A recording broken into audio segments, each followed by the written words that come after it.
Nós estamos aqui com o tema de hoje à noite: aviva a tua obra em nossos dias. Glória a Deus. Amém, meus irmãos? Amém. O texto base é Abacuque, capítulo 3, versículo 2, onde o profeta diz: tenho ouvido, Senhor, as tuas declarações, me sinto alarmado. Aviva a tua obra, ó Senhor. Era um clamor que ele tinha no coração dele. Amém? Amém. Você quer dizer para o irmão que está do seu lado: vamos orar para que Deus avive a obra dele em nossos dias.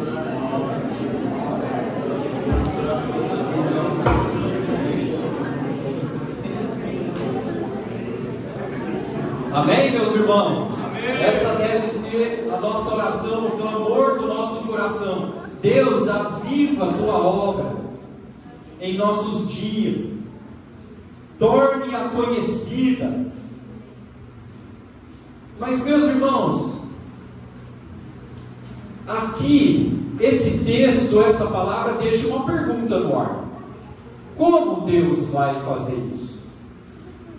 Como Deus aviva a obra dele? Como faz Deus para avivar a sua obra nos nossos dias? Alguém poderia dizer, com métodos melhores. Você já percebeu como o ser humano, ele busca muitos métodos? Hoje em dia, nos infoprodutos, se vendem esses métodos. O método tal para sair de A até B. O método para emagrecimento. O método para prosperar financeiramente. O método para tocar violão. Então o ser humano, ele anda buscando muito método. Mas, meus irmãos, Deus não procura melhores métodos. Deus procura melhores homens e mulheres. É assim que Deus faz para avivar a sua obra, através de homens e mulheres melhores, não através de métodos melhores. Então, uma das maiores responsabilidades da igreja hoje é presentear a sociedade com homens e mulheres melhores, que vão solucionar os problemas ao invés de criá-los.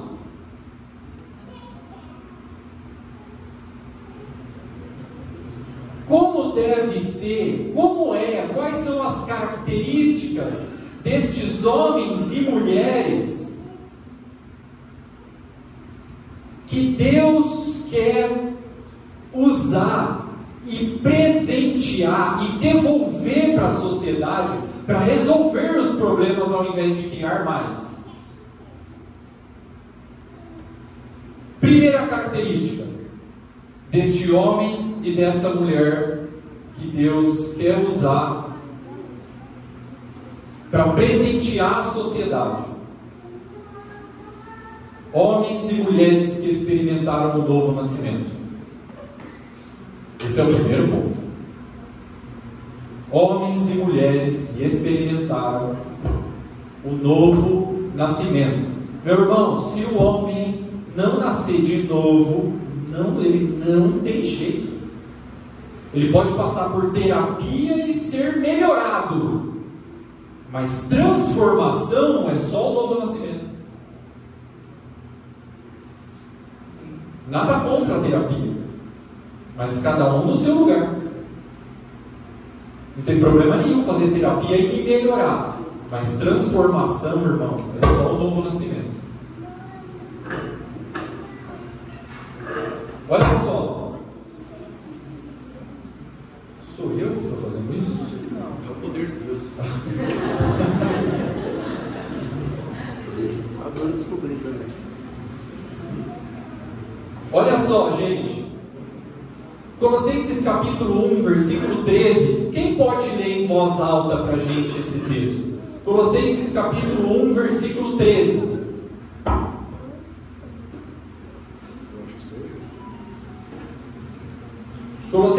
capítulo 1, versículo 13. Quem pode ler em voz alta para nós? Por favor. Pois ele nos resgatou do domínio das trevas e nos transportou para o reino do seu Filho amado. Maravilha. Gente, o que vocês entenderam desse texto? Que ele nos resgatou do império das trevas e nos transportou do reino da luz. Simples assim. Gente, olha só. O texto está dizendo que Deus nos resgatou do império das trevas e nos transportou para o reino do seu Filho. Amém? Isso significa que existem dois ambientes espirituais: o império das trevas e o reino do seu Filho. Mas quando fala esse texto de império das trevas, não está fazendo referência ao inferno, apesar de que ele existe. Quando esse texto está falando do reino do seu Filho, não está fazendo referência nesse texto do céu, e apesar de que ele existe. Esse texto está falando de dois ambientes espirituais. Um se chama império das trevas e o outro se chama o reino do seu Filho. Quantas pessoas tem no mundo, gente? 8 bilhões. 8 bilhões de pessoas no mundo. Essas 8 bilhões de pessoas no mundo, ou elas pertencem ao império das trevas, ou elas pertencem ao reino do Filho. Depende. Se ela foi transportada do império das trevas para o reino do Filho, ela está aqui dentro. Se ela não foi transportada para cá, essa pessoa está aqui fora.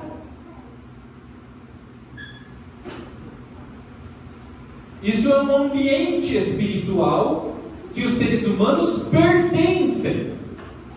Não é um ambiente geográfico, é espiritual.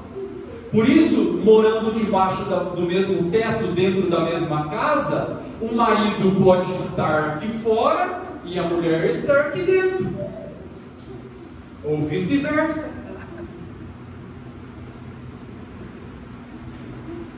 Depende. Se foi transportado, se foi transportado do império das trevas aqui para dentro, muito bem. Se não, está lá fora. Agora a pergunta que fica flutuando no ar é: como que Deus faz para transportar a pessoa que está aqui fora e colocar a pessoa aqui dentro? Mateus 7,13 responde essa pergunta. O que está escrito em Mateus 7,13?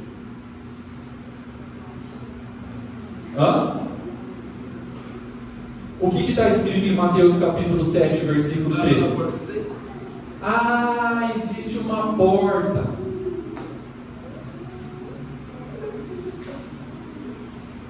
Existe uma porta.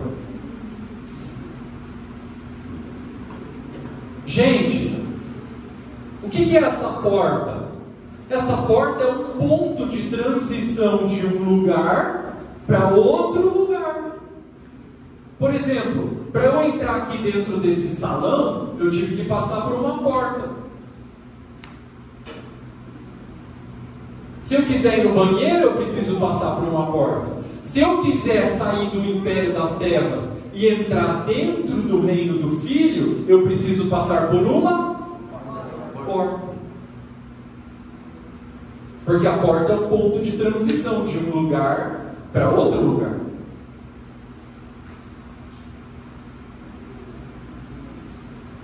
Agora, meus irmãos, nesse mesmo texto, Jesus fala que existe uma outra porta. Que porta é essa? Larga. Então tem uma estreita e uma larga? Exatamente. Tem uma porta estreita e uma larga. A porta estreita, gente, leva para onde? O reino do Filho. E a porta larga? Deixa lá no império das trevas. Leva para a perdição eterna. Mas eu não sei se felizmente ou infelizmente, eu identifiquei que às vezes parece que a gente acredita no evangelho das 3 portas, como se existisse uma terceira. Ninguém fala, mas está na mente de muitos. aquele conceito que diz assim, ó, a porta estreita, renunciar a tudo, só Jesus não deu. Então tem essa larga aqui, ó, essa porta larga aqui é a porta lá do mundão, que o mundão lá, os caras do mundão entraram por ela. Eu não estou nessa porta larga ali não, mas renunciar tudo por Jesus também não deu. Então eu estou numa porta do meio, aqui uma porta média.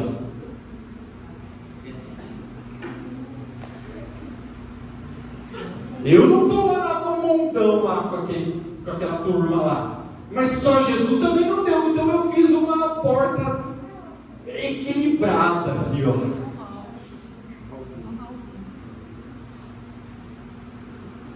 Meus irmãos, eu tenho uma notícia.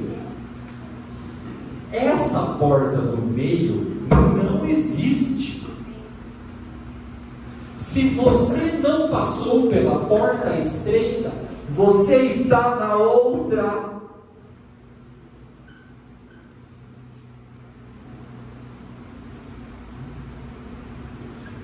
Só existem essas duas.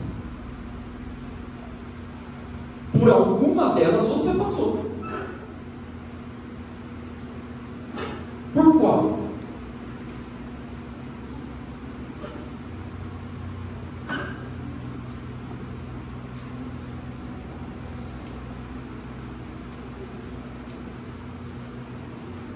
Márcio, como faz para passar pela porta estreita? Atos capítulo 2 responde essa pergunta. Vamos ler junto? Esse texto é importante a gente ler. Vamos ler Atos capítulo 2.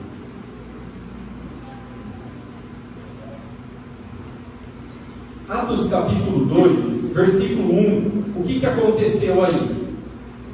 Cumpriu o dia do Pentecostes. O Espírito Santo desceu sobre aqueles discípulos. Onde estava Jesus? Tinha acabado de subir aos céus e enviou o Espírito Santo que desceu sobre aqueles discípulos.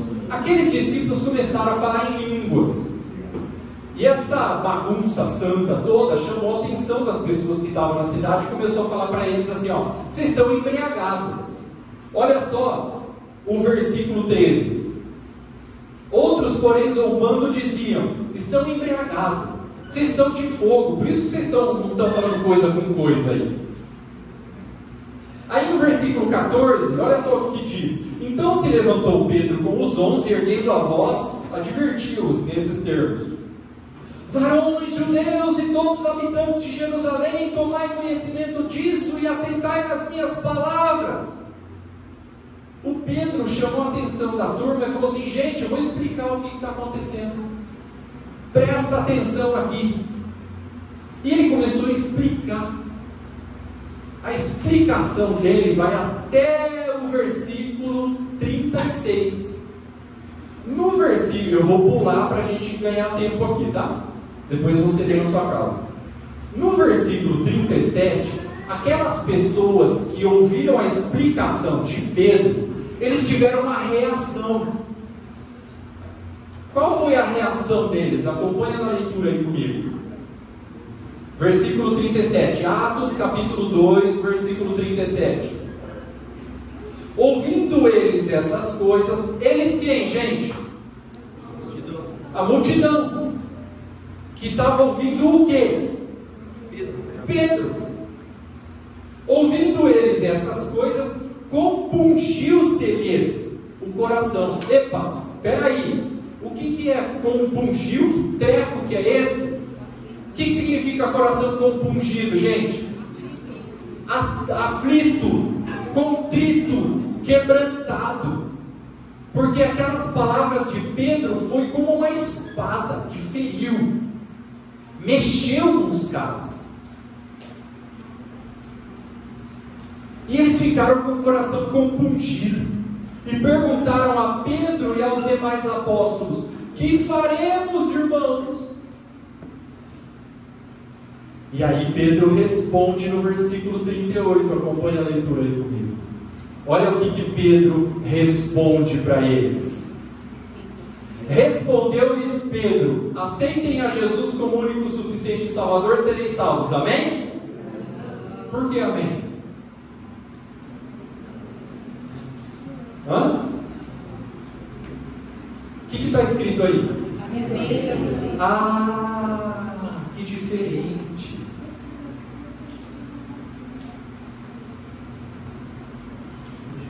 Aqui, na minha e na tua Bíblia, está escrito assim, ó: arrependei-vos. O que mais? Cada um de vocês seja batizado em nome de Jesus Cristo para a remissão dos vossos pecados, e vocês vão receber o Espírito Santo. É assim que faz. Como faz para passar pela porta estreita? Tem que se arrepender, ser batizado e receber o Espírito Santo. É assim que faz. A porta do reino de Deus. Então, se entra uma pessoa aqui nesse galpão agora e fala assim pra gente: ei, pessoal, eu quero ser salvo, o que eu tenho que fazer? O que a gente vai falar para ele? Tem que se arrepender, ser batizado e receber o Espírito Santo. É assim que faz. É assim que faz.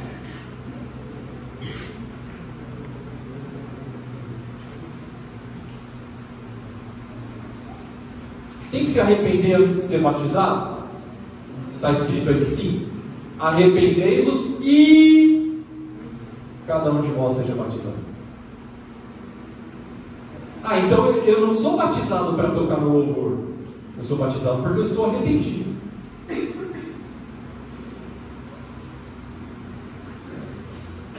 Eu não sou batizado para ficar com a filha do pastor. Eu sou batizado porque eu estou arrependido.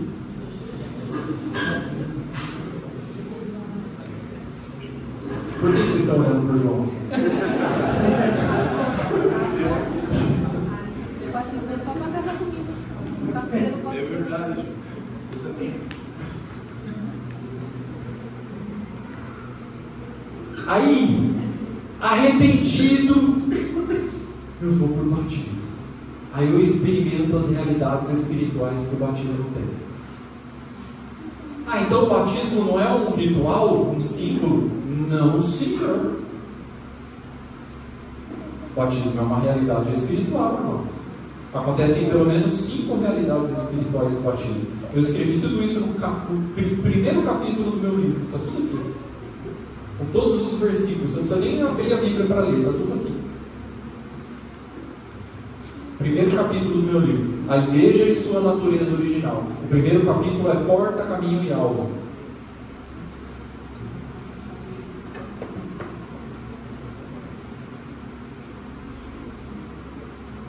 Eu escutei um testemunho em Porto Alegre, Zé Eduardo, que o irmão estava pregando, ele contou que no Oriente Médio tinha 2 amigos de infância que cresceram juntos. E quando eles ficaram adultos, cada um foi para uma cidade diferente, viver, trabalhar. E um deles queria porque queria encontrar o amigo dele de infância. Ele colocou na internet, começou a buscar o nome do amigo dele lá, e onde que está? E não encontrava, e alguém falou assim para ele: olha, tem um grupo de religiosos que se reúnem em volta de uma mesa branca e eles consultam os espíritos. E esses espíritos encontram qualquer pessoa em qualquer lugar do mundo. Opa, eu vou lá perguntar do meu amigo. E ele foi. Aí chegou lá, os espíritos falaram assim, eles estavam lá em volta de uma mesa branca, no centro espírita, e um espírito desceu um cara lá e falou assim: olha, seu amigo é o fulano de tal? É esse, aonde ele está? Ele morreu. Ele morreu? Ele morreu no dia tal, no mês tal, no ano tal. Eu não acredito, meu melhor amigo de infância, ele morreu, como pode ser? Ele saiu frustrado. Eu não sei quanto tempo depois, ele encontrou o amigo dele na rua. Você está vivo, como é possível? É você mesmo? Sim, sou eu, estou aqui em carne e osso. Não, mas não pode ser, porque eu fui lá e os espíritos falaram que você morreu no dia tal, no mês tal, no ano tal. Aí o amigo dele falou assim: ah, essa é a data do meu batismo.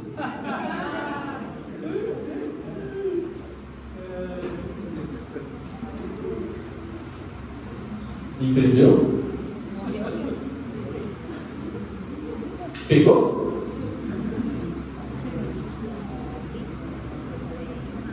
Por quê? Porque batismo não é um ritual, irmão. Batismo não é um símbolo. Que nem a ceia. Ceia não é símbolo do corpo de Cristo. Ceia é. O que está escrito lá? Você leu? Está falando que é símbolo por quê?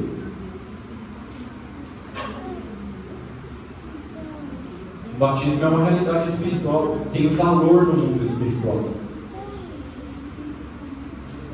Quando nós somos batizados, os demônios nem nos enxergam mais. Lembra de Romanos capítulo 6?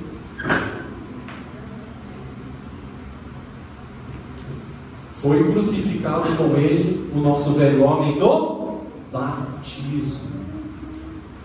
Está escrito em Romanos 6. Só ler lá. Então, meus irmãos, Deus ele não procura melhores métodos. Ele procura melhores homens e mulheres.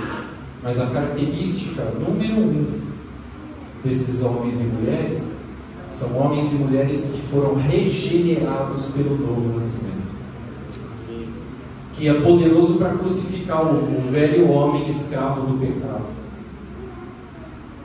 e torná-lo uma nova criatura. E aí sim faz sentido 2 Coríntios 5,17: aquele que está em Cristo é uma nova criatura, as coisas velhas se passaram e tudo se fez novo. Por quê? Porque eu nasci de novo. Amém, meus irmãos? Amém. Segunda característica desses homens e mulheres que Deus quer usar: eles têm Jesus como Senhor. Texto, Romanos capítulo 10, versículo 9. Vamos ler? Romanos capítulo 10, versículo 9. Romanos capítulo 10, versículo 9, está escrito o seguinte: se com tua boca confessares Jesus como Salvador, amém? Amém. Por que amém? Senhor.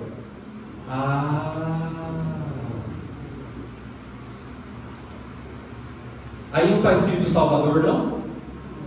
O que está escrito aí? Senhor. Tem certeza que é isso que está escrito na sua Bíblia?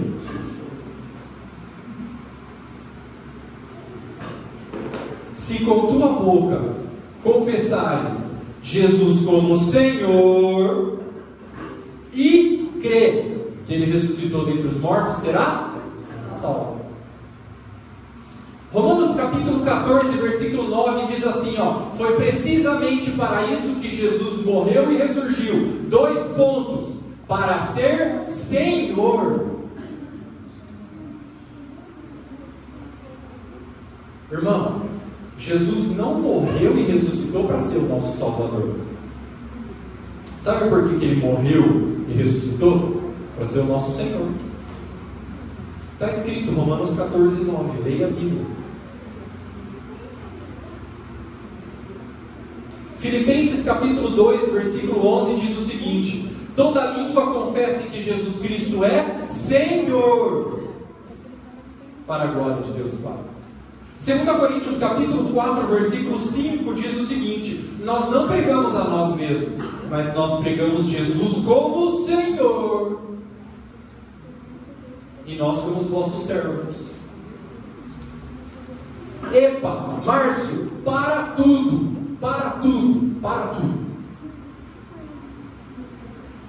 Você está nos dizendo que Jesus não é o Salvador? Não, irmão, não estou dizendo isso. Jesus é o Salvador, o único, bendito, glorioso Salvador. Mas vírgula. Qual é a condição bíblica para que esse Salvador me salve? Eu tenho que submeter a minha vida inteira debaixo do seu senhorio. E aí, consequentemente, ele se constitui o meu Salvador. Porque não existe salvação sem senhorio. Porque Jesus não é Salvador daquele que ele não é Senhor. Porque Deus não é Pai de quem Jesus não é Senhor. É por isso que está cheio de órfão nos cultos. Por que eu não experimento a paternidade? Porque não se submeteu ao senhorio.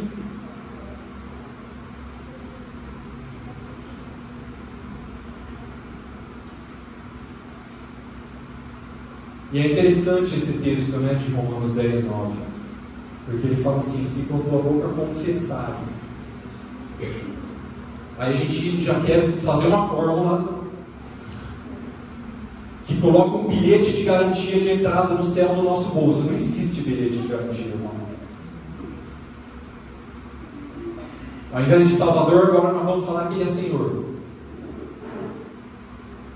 Irmão, essa palavra confessar, que está em Romanos 10, 9, que está em Filipenses 2, 11, ela vem do grego exomologeu. Que trem é esse aí, Marcos? Essa palavra exomologeu, sabe o que ela significa? Comprometer-se com. Então a Bíblia está dizendo para você se comprometer com Jesus como Senhor da sua vida e crer para que você seja salvo. Porque repetir com a boca, você é até o papagaio, irmão, você ensina aí. Mas comprometer-se com, pela fé, aí entra a fé. O que é fé? Fé não é concordar que Deus existe, irmão. Ah, eu concordo que Deus existe, parabéns, mas isso não é fé. Ah, eu concordo com o que está escrito na Bíblia, irmão. Fé não é concordância intelectual com os versículos bíblicos.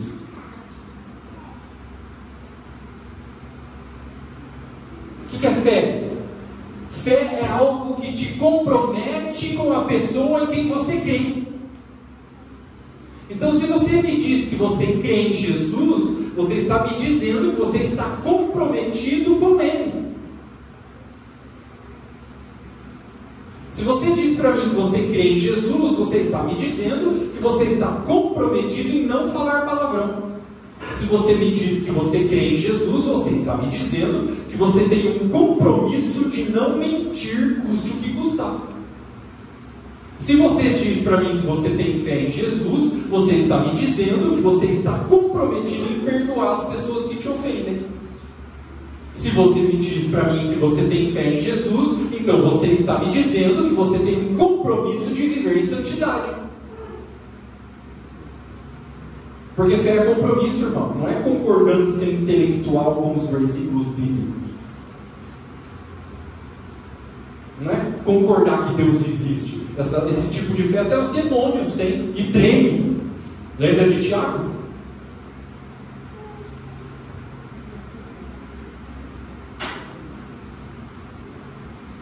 Então, meus irmãos,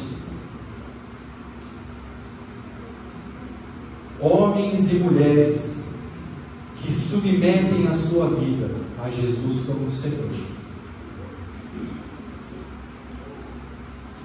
A segunda característica para que Deus avive a sua obra em nossos dias, porque Ele não procura métodos dos melhores, Ele procura homens e mulheres que nasceram de novo, que submetem a sua vida através de um voto voluntário de fidelidade a Jesus como Senhor.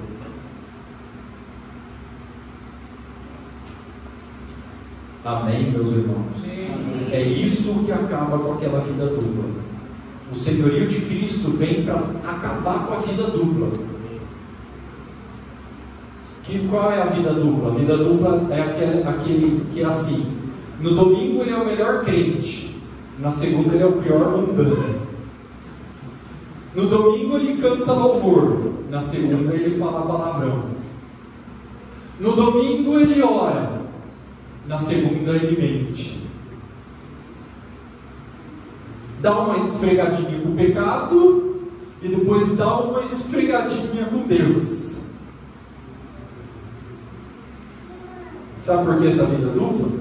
Jesus não é o Senhor da vida dessa pessoa.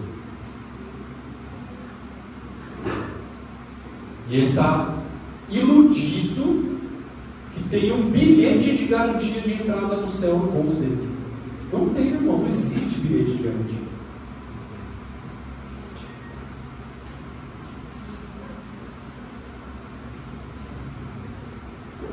Amém, meus irmãos. Amém. Então, isso nos leva a identificar o nosso inimigo pessoal, que não é o diabo. O nosso inimigo pessoal somos nós mesmos. O meu inimigo pessoal sou eu mesmo. É por isso que Jesus mandou tomar a cruz. Por que a cruz? Porque a cruz é um instrumento de morte. Então nós temos que morrer crucificados. Por isso que Jesus falou assim: quem quiser me seguir, negue-se a si mesmo e tome a sua cruz. Então, parece que o nosso caráter, irmão, às vezes eu tenho essa impressão, posso estar errado aqui, eu coloco sob julgamento de vocês. Parece que o nosso caráter não alcança a fazer a equação completa. A gente identificou o nosso inimigo público, que é o aborto e a ideologia de gênero, mas nós não identificamos o nosso inimigo pessoal, que somos nós mesmos. Aí a gente se sente aprovado por Deus, porque se opõe publicamente à ideologia de gênero ou ao aborto, mas na minha vida pessoal sou um problema. Cheio de pecado, administro os pecados lá no quarto escuro. Não confesso, não me arrependo, não procuro ajuda, eu administro.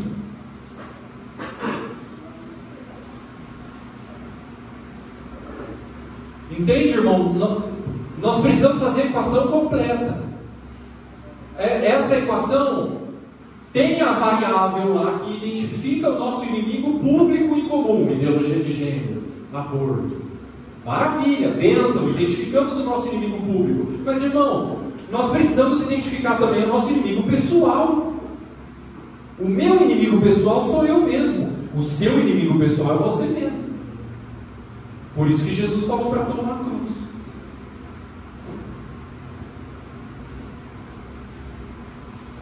Por quê?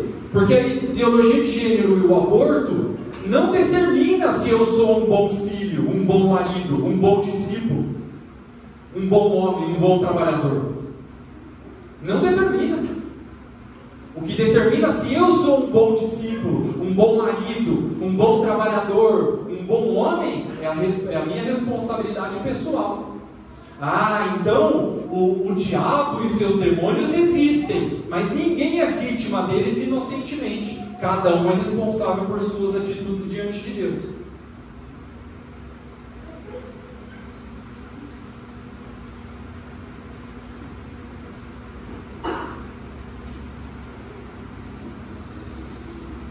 E é aí que entra a cruz.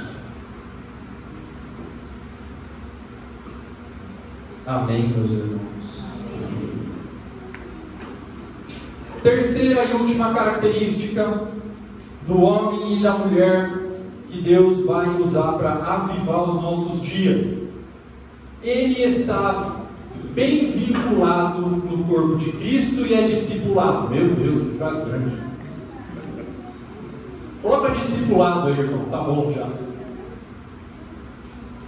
Está bem vinculado ao corpo de Cristo e é discipulado. Márcio, O que é discipulado? Precisa definir o conceito do que é discipulado. Não é reunião de estudo bíblico na casa. Isso não é discipulado. Isso é reunião de estudo bíblico. Apesar de que nós usamos o ensino para discipular. Mas discipulado, irmão, é um vínculo, é um relacionamento. Como Paulo tinha com Timóteo, a ponto de chamá-lo de verdadeiro filho na fé. Discipulado é paternidade, é vínculo. Jesus pregava para multidões, mas ele tinha um vínculo com 12. Por quê? Porque não dá para você pastorear multidões. Dá para você pregar para multidões. Pastorear não. Jesus discipulava aqueles 12 através de um vínculo próximo de andar junto. Isso é discipulado. Mas aí, meu irmão,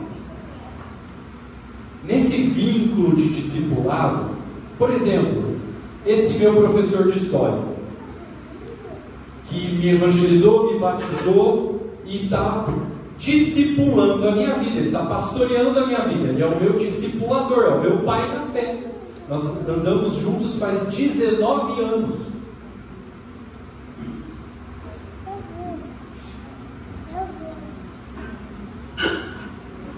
Mas aí nesse vínculo de discipulado, nós não podemos ser os filhos de Belial. Que é isso, os filhos de Belial? Eu vou ler aqui, presta atenção, olha só. Os filhos de Belial serão lançados fora, como espinhos. Por quê? Pois não podem ser tocados com as mãos. 2 Samuel 23, 6. O que é isso? É aquele tipo de gente que ninguém toca na vida dele. Você não pode tocar na vida dele que ele vira um bicho. Ele não se deixa ser tocado por ninguém. É um filho de Belial.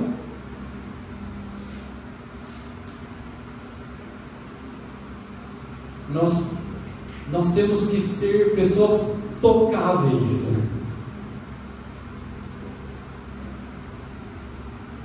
Pessoas tocando em pessoas.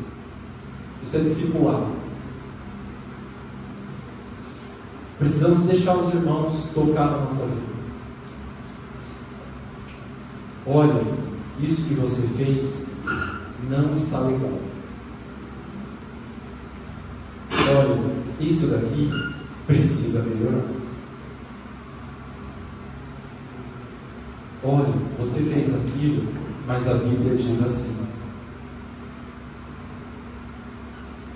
Não estou falando aqui, isso aconteceu muito no Brasil, é uma tristeza. No meio do discipulado, abuso de autoridade. Eu mando e você obedece.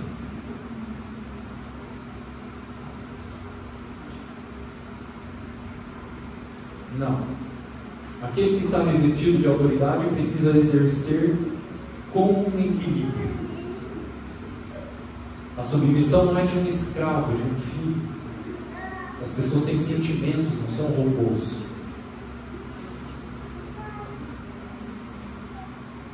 Então não é para subir em cima no pescoço do discípulo, estrangular ele até a morte. Não.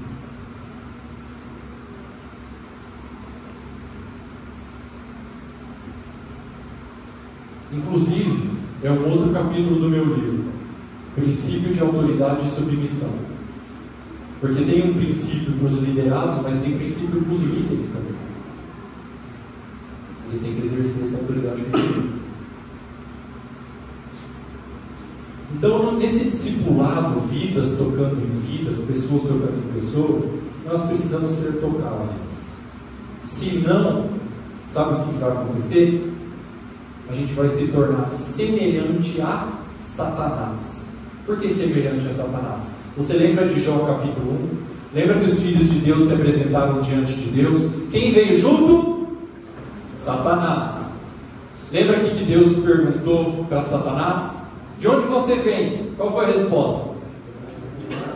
De andar pela terra e passear por ela. Assim é Satanás, um solto por aí andando. Ninguém dobra ele, ninguém vence ele, ele não presta conta da vida dele para ninguém. Ele anda por aí solto, passeando. Ele não tem um porto onde ele repousa, recebe manutenção, é tocado, é pastoreado, é discipulado. Agora você entende por que tem muitos pastores se matando, né? Você já percebeu a quantidade de pastores se matando? Por quê? Porque eles são pastores órfãos. Por que eles são pastores órfãos? Porque eles tentam pastorear um monte de gente, mas ninguém pastoreia a vida deles. É um pastor órfão, é um filho do sistema. Vai morrer ou vai se matar. Vai cair em depressão, logo logo.